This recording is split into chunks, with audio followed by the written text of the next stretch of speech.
Hello friends, welcome to my channel. ரகசிய காதல் episode 10. Episode 10 வந்து ரொம்ப டீப்பாக பெருசாலாம் இல்லை. ஆக்சுவலி 40 மினிட்ஸ் கொடுத்துருக்காங்க. பட் பாதிக்கு மேலே வந்து அவங்கள பற்றி இன்டர்வியூ கொடுக்குற மாதிரி சீன்ஸ் தான் அதிகமாக வந்தது. ஸோ ரொம்ப ஷார்ட்டாக தான் முடியும். நான் இது 9ஓட அட்டாச் பண்ணி எபிசோட் 9ம் 10ம் ஒன்றா போடலான்னு நினச்சேன். மறந்துட்டு 9 மட்டும் தூக்கத்திலே போஸ்ட் பண்ணிட்டேனாட்டிருக்கு. அதுக்கப்புறம் தான் யோசிச்சாச்சோ நம்ம விட்டுட்டோமே, சேர்த்தியே போட்டிருக்கலான்னு. ஸோ எபிசோட் 10 வந்து ரொம்ப டீப்பான சீன்ஸ்லாம் கிடையாது, சும்மா ஷார்ட் அண்ட் க்யூட்டாக முடிச்சிருக்காங்க. ஸோ எபிசோட் 10க்குள்ளே என்ன நடக்குது அப்படின்னு பார்க்கலாம். இதுதான் ஃபைனல் பார்ட்டு. சும்மா அப்படியே கூலர்ஸ்லாம் போட்டு அப்படியே ஸ்டெப்ஸில் இறங்கி வந்துட்டுருக்க. கரெக்டாக நிற்க அவன் பக்கத்தில் வரான். டே எங்கடா போகிற நீ?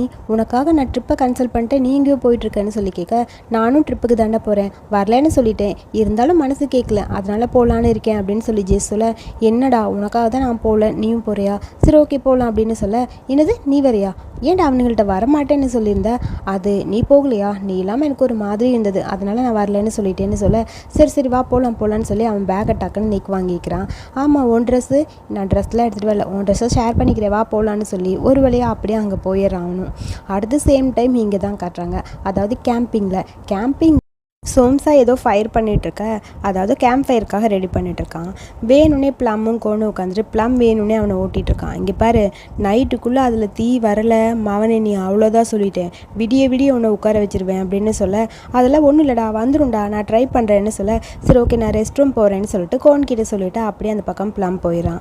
ஏண்டா போயிட்டான், ரொம்ப தாண்டா ஓவராக பண்ணுறான், இவனுக்காக என்னெல்லாம் பண்ணியிருக்கேன்னு தெரியுமா அப்படின்னு சொல்ல, என்ன பண்ண? நான் இவனுக்காக நம்ம பை பொண்ணுக்கிட்ட போய் பேசினேன் தெரியுமா அப்படின்னு சொல்லி இஷ்யூவா சொல்கிறான். பை பொண்ணுட்டு நீ தான் பேசினியா? ஆமாடா, பேசி புரிய வச்சேன், அதனால தான் அந்த பொண்ணு விலகிட்டா, டீசெண்டாக போயிட்டா பார்த்தியா அப்படின்னு சொல்ல, நல்லது தான் பண்ணுறோம், இருந்தாலும் ஏன் தான் இவனுக்கு இப்படி பண்ணுறானுங்களா? ஆமாம், அந்த ட்வின்ஸ் பசங்க என்னன்னானுங்க அவனுங்களா அப்படின்னு சொல்லி ஒரு குட்டி ஃப்ளாஷ்பேக்கு. லாஸ்ட் எபிசோடில் ஷூவா வேணும்னே தண்ணியில் விழுகிற மாதிரி கத்த, ட்வின்ஸ் பசங்க 2 பேரும் தண்ணிக்குள்ளே குளிச்சு இவனை தேடிட்டு இருக்கானுங்க. இவன் பார்த்தா அவனுக்கு போட்டிருக்கிற பேண்ட்டை கட்டிட்டு அப்படியே அந்த பக்கம் ஓட காமெடியாக அங்கே போயிட்டுருக்கு. சோய் அப்படியே ஊஞ்சல் ஆடிட்டு இருக்கா. கரெக்டாக ஃப்ரோய் பக்கத்தில் வரா. ஜாலியாக இருக்க போல், நல்லா இருக்கல இந்த இடம் அப்படின்னு சொல்லி சொய் சொல்ல, ஆமாம் நம்ம ப்ரோட் வீட்டுக்கு போயிருந்தோம், அப்போ ப்ளம் அவன்கிட்ட ஏதோ பேசினானே, எதுக்காக அவனை தனியாக கூட்டிகிட்டு போனான்? அதுவா, அவன் எனக்கு தேங்க்ஸ் சொல்கிறக்காக கூட்டிகிட்டு போனான், அதாவது அவனோட லவ்வை நான் தான் புரிய வச்சேன்னு சொன்னான், அதாவது அவன் லவ் அவனுக்கே புரியல, நான் தான் அவனுக்கு கிளியர் பண்ணிவிட்டேன், அதனால் நம்மளை மாதிரி அவங்களும் ஹாப்பியாக இருப்பாங்க அப்படித்தானே? ஆமாம், அவன் எனக்கு தேங்க்ஸ் சொல்ல தான் கூப்பிட்டான், உனக்கு ஒன்றும் பிரச்சனை இல்லைன்னு சொல்ல, இல்லைன்னு சொல்லிட்டு அப்படியே அவளும் அப்படியே ஊஞ்சலில் உட்காந்து 2 பேர் அப்படியே ஹாப்பியாக ஹக் பண்ணி ஊஞ்சல் ஆடிட்டு இருக்காங்க. சேம் டைம் அடுத்து கோன், எங்கடா ப்ளம் ரெஸ்ட் ரூம் போறேன்னு வந்தானே, அவனை காணுமேன்னு சொல்லி தேடிட்டு அப்படியே வந்துட்டே இருக்கான்.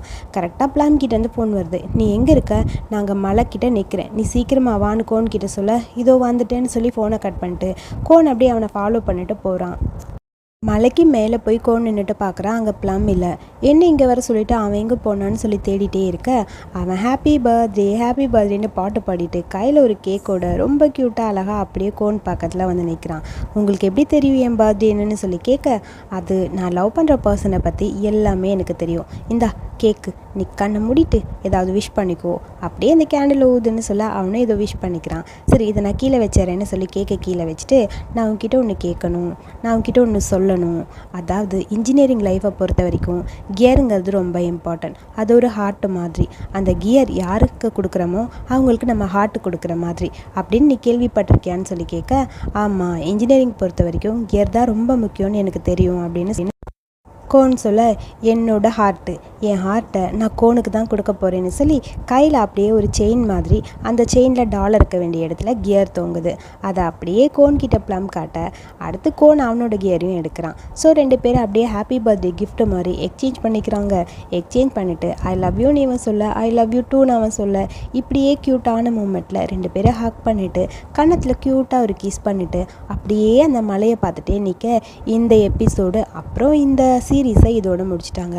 ஃபைனல் பார்ட்டில் சும்மா ஒன்றுமே இல்லை, சும்மா லைட்டாக இந்த சீன்ஸ் தான். நான் கூட 40 மினிட்ஸ் கொடுக்கவும் பெரிய சீன்ஸாக எதுவும் கொடுப்பாங்கன்னு பார்த்தா ரொம்ப ஷார்ட்டாக அப்படியே முடிச்சிட்டாங்க. இன்னும் கொஞ்சம் லென்த்தியாக கொண்டு வந்திருக்கலாம். அதாவது இவங்க இந்த கேம்பிங்கில் முடிக்காமல் வீட்டில் இல்லைன்னா காலேஜ் அந்த மாதிரி கொண்டு வந்து அப்படி முடிச்சிருந்தா நல்லாயிருக்கும். அட்லீஸ்ட் ஃபைனல் டே ஒரு ஃபேர்வெல் டேவாச்சும் வச்சு அந்த மாதிரியாவது முடிச்சிருந்தா நல்லாயிருக்கும். ஃபைனல் பார்ட்டை பார்க்கும்போது கொஞ்சம் டிசப்பாயிண்டடாக இருக்குது. ஸோ இதுக்கப்புறம் ஃபுல்லாக பார்த்தீங்கன்னா வெறும் அவங்களோட அந்த ஷூட்டிங் ஸ்பாட்ஸை பற்றி, அவங்க ஷூட்டிங்கில் நடந்த ஒரு மூமெண்ட்டையும் பற்றி பற்றி அப்படியே எக்ஸ்சேஞ்ச் பண்ணி சொல்லிகிட்டே இருந்தாங்க. அதுதான் லென்த்தியாக போச்சு. 40 மினிட்ஸ் எபிசோடில் இந்த சீன்ஸ் போக பேலன்ஸ் சீன்ஸ் எல்லாம் வெறும் அதுதான் நடந்தது. மற்றபடி இன்ட்ரெஸ்டிங்காக இந்த எபிசோடில் எதுவுமே இல்லை. ஸோ இந்த சீரீஸ் எப்படி இருக்குது அப்படின்னு மறக்காமல் சொல்லுங்கள். என்னை பொறுத்த வரைக்கும் ரொம்ப நாளுக்கு அப்புறமா ஒரு ஃபீல் குட்டான ஒரு க்யூட்டான ஷார்ட்டான லவ் ஸ்டோரி பார்த்த மாதிரி ஒரு ஃபீல். எப்பயுமே அப்படியே ஒரு மாதிரி மேட்டர்லேயே ஆரம்பிக்கும் லவ் ஸ்டோரி. பட் இந்த சீரீஸ் அப்படி இல்லை. ஒரு மாதிரி ரொம்ப க்யூட்டாக ஆரம்பித்து ஃபைனலாக கிஸ்ஸில் அப்படி முடிச்சிருக்காங்க. ரொம்ப அழகாக இருந்தது. எனக்கு ரொம்ப பிடிச்சிருந்தது. உங்களுக்கெல்லாம் பிடிச்சிருக்கான்னு சொல்லி கமெண்ட்டில் சொல்லுங்கள். அடுத்து இதே மாதிரி புது சீரீஸ் பார்க்க என்னோடய சேனலை சப்ஸ்கிரைப் பண்ணிக்கோங்க. அப்புறம் love is like a gate என்னோட செகண்ட் சேனல் மூவி வித் ரை சேனலில் தான் அப்லோட் பண்ண போகிறேன். பிகாஸ் இந்த சேனலில் கொஞ்சம் பிரச்சனை போயிட்டே இருக்குது. அதனால் அடுத்த எபிசோடு இதில் பண்ண முடியாது. ஸோ லிங்க் டிஸ்கிரிப்ஷன் பாக்ஸ்லேயும் கமெண்ட்லேயும் பின் பண்ணுறேன். சீரீஸை பார்த்துட்டு எப்படி இருக்குன்னு சொல்லுங்கள். தேங்க்ஸ் ஃபார் வாட்சிங்.